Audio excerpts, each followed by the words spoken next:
lo que pensaba comentar es un proyecto de ley que presentaron diputados del oficialismo, Espert, Lila Lemoine, Romina Díez, que es la autora, que es una diputada santafesina del oficialismo, y que se inscribe en una cantidad de propuestas o intentos de este gobierno de reformular las relaciones laborales y las mismas relaciones sociales, ¿no? El proyecto el proyecto presentado de ley tiene muchos artículos y no viene al caso mencionar todos, pero me parece que vale la pena mencionar algunos para dar una idea de lo que significa este proyecto. Por ejemplo, para dar idea, se modifica el artículo 12 de la Ley de Contratos de Trabajo. Ese artículo 12 establecía la irrenunciabilidad de los derechos del trabajador, que el trabajador no podía renunciar a los derechos que le daba la ley, que le daba el convenio colectivo, y a los derechos que surgían de su contrato de trabajo. Bueno, la reforma establece que el trabajador puede renunciar a los derechos que tiene en el contrato de trabajo, o sea que si tiene determinadas condiciones de trabajo, las puede renunciar y por supuesto todos sabemos que estas renuncias se dan en el marco de una disparidad en la relación de fuerzas enorme, donde el empleador puede presionar al trabajador para que renuncie. Y por eso estaba la norma para evitarlo. Eh, otra perla de este proyecto es la facultad que tiene el empleador de modificar las condiciones de trabajo, eso que se llama ius variandi. Y acá vale la pena hacer un señalamiento. Esto en la ley de contrato de trabajo original le daba derecho al trabajador a oponerse y si el empleador insistía, podía ir en amparo a la justicia. Cuando llegó la dictadura militar, suprimieron esa parte. O sea, el trabajador ya no podía ir a amparo a la justicia y el único derecho que tenía era oponerse y darse por despedido. Con lo cual, uno se preguntaba, está bien, podía cobrar una indemnización, pero ¿cuál era el negocio para el trabajador de darse por despedido y quedarse sin trabajo?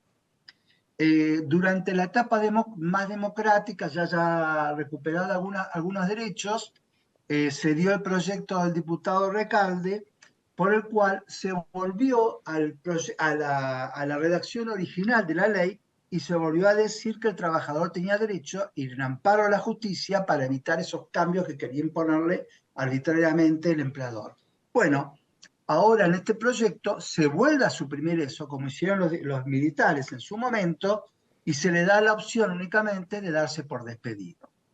Está claro qué intereses están detrás de esta propuesta de ley.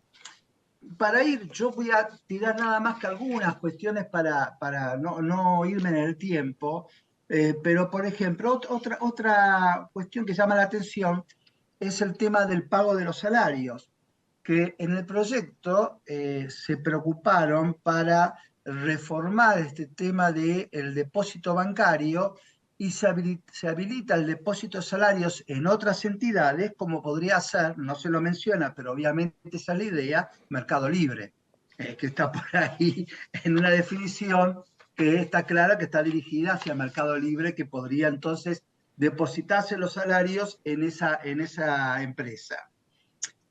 Otra cuestión, las vacaciones.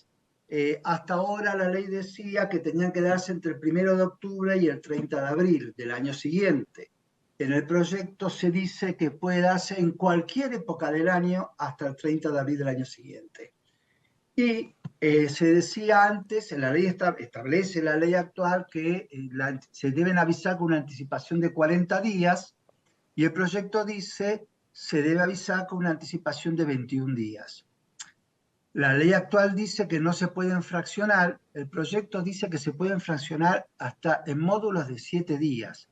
Esto muestra el concepto que se tiene del trabajador, porque el trabajador entonces no es persona que puede planificar con más anticipación a 3 semanas sus vacaciones, no puede hacer reserva de hoteles si quiere ir a un centro turístico como Mar del Plata, Córdoba, lo que sea, El trabajador no puede disponer con su familia de una vacación que sea más de 7 días, porque se les pueden fraccionar en varias veces al año. Entonces uno se pregunta, ¿cuál es el concepto que tienen del trabajador? Es decir, hasta qué punto lo ven como algo que no es persona, que no es titular de derechos. Eh, bueno, por supuesto se vuelve al viejo anhelo de los empresarios que igual lo van, cada reforma tratan de poner algo, que es el banco de horas, compensación donde me pueden hacer trabajar 12 horas y después me compensan haciendo trabajar menos horas, lo cual es un disparate para la salud del trabajador y para la vida del trabajador, que deja de tener vida personal. Eh, una cuestión que también llama la atención es algo que tiene que ver con la enorme discusión que se está dando de hace años con el tema de las enfermedades del trabajador y cómo debe justificarlas. Entonces, como muchas veces el empleador se niega a recibirle el certificado médico, el trabajador puede hacer valer lo que dice la ley, que basta con que se ponga a disposición del control médico de la empresa en su domicilio y punto, nada más. Bueno, ahora eso ya no es suficiente. Tiene que entregarle el certificado médico al empleador. Si el empleador no lo quiere recibir, cosa que es muy común, tendrá que ver el trabajador cómo se las va a arreglar. Pero eso no es nada, sino que además crea este proyecto de ley una oficina de médicos en el Ministerio de Trabajo que, en caso que el empleador lo solicite, podrán vigilar el certificado médico que le hizo el médico al trabajador y ver si es correcto o no, con lo cual es una presión enorme y uno se pregunta qué médico le va a firmar un certificado a un trabajador para después ser certificado por ser citado por una junta de médicos del Ministerio de Trabajo. Esto da una idea de cómo se hace una presión enorme hacia, hacia el médico del trabajador. Y cierro esto, para no extenderme más porque hay muchas más cosas, pero cierro esto con una última novedad. Esta propuesta de ley, si el trabajador le gana un juicio a una pequeña o mediana empresa, la ley autoriza a esa empresa a pagar el juicio en 12 cuotas. Algo absolutamente insólito que no existe en ninguna otra relación judicial. Cuando una condena se tiene que cobrar en el momento. No, acá el trabajador que consigue la sentencia favorable después de varios años de juicio tendrá que esperar que el empleador se lo pague en 12 cuotas. Y ni hablar si el empleador, cuando ve que es algo que les resulta oneroso, aprovecha y al segundo, tercero o cuarto mes desaparece y ya el trabajador no tiene a quién cobrarle. Esto es la ideología, este es el concepto, este es el pensamiento que está detrás de esta propuesta de reforma laboral que está impulsando ahora el oficialismo.